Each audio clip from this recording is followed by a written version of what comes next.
The art of Deadlock. Unlike anything else, blending a noir aesthetic with paranormal flourishes, it transforms old-timey New York, also known as the Cursed Apple, into something hauntingly stylish. This unique identity makes Deadlock stand out in a sea of modern games. But it wasn't always this way.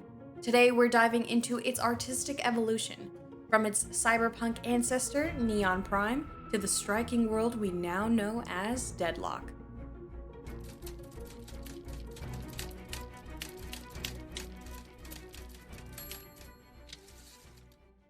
To really appreciate Deadlock's unique aesthetic, let's first take a look at where it came from. Citadel, also known as Project 8, is what I consider to be Deadlock's grandfather. Citadel started production in 2018, and its name comes from the combined structure within Half-Life 2. It was meant to be a team-based shooter, potentially carrying Half-Life's style of realism and futuristic technology.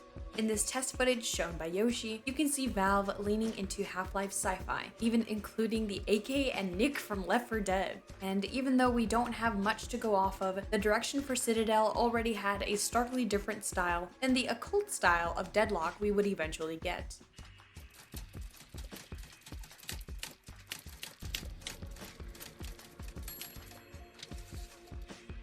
Neon Prime, the mother of Deadlock, set in a futuristic map named Fracture, similar to the map we see now, but with far more futuristic elements. Very heavy on the sci-fi.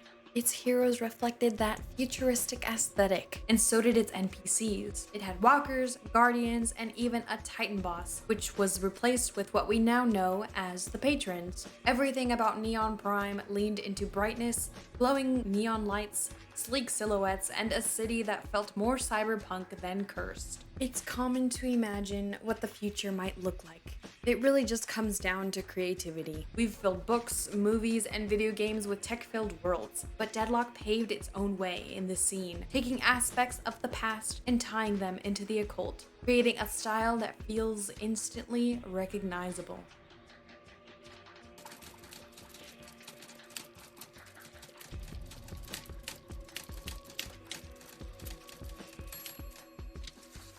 Shadowline is a 6v6 strategic shooter where gunplay, fast-paced movement, power progression, and unique heroes collide. Shadowline. I call this Deadlock's pre-pubescent phase, sitting right between Neon Prime and Deadlock. This version was named after the ziplines, which back then were called Shadowlines. The map currently being showcased is Caldera Trooper, which most likely started development during Shadowline, as Datamines placed its creation around this time. Back then, it was in its early stages of becoming what we now know as the Cursed Apple. You can already see the lighting and infrastructure starting to take form, along with the creatures and the jungle camps and little details that were added to make it feel more alive. The lanes were laid out in a similar way, and even the building we now recognize for housing the mid-boss was already there. Shadowline was the bridge. Early ideas and rough sketches that would soon grow into the Deadlock we recognize today.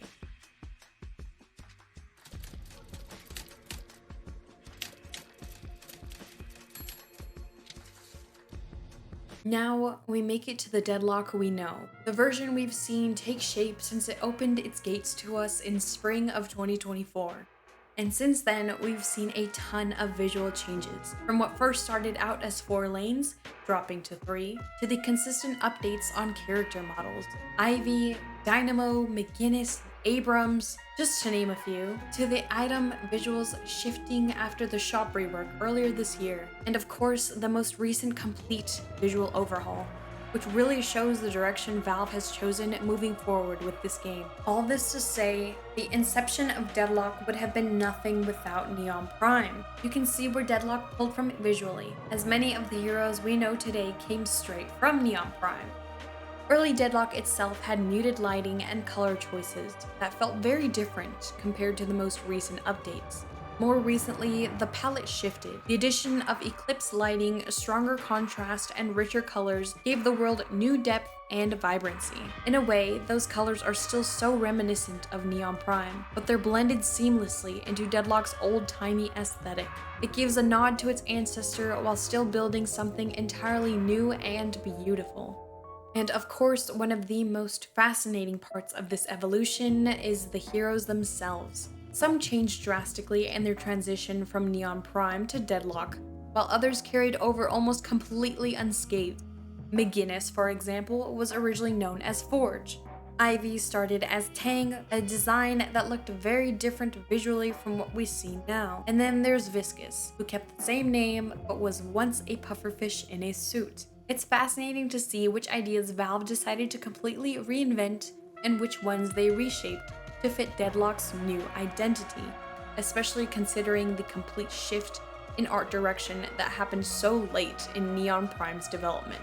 Looking ahead, I'm excited for when Yamato and Shiv finally get their time to shine. But for now, Deadlock continues to find its footing and pave its own way forward. With the current state of the gaming market containing many futuristic and cyberpunk-style games, Deadlock feels like a breath of fresh air. It's found its own charm, and I for one can't wait to see how it continues to progress. And of course, Neon Prime wasn't just different visually, it also experimented with mechanics that would eventually echo into Deadlock. But that's a story for another video. As always, thank you so much for watching, much love, and I will see you in the next one. Bye! Then the paranormal noir of Deadlock we would have actually gone.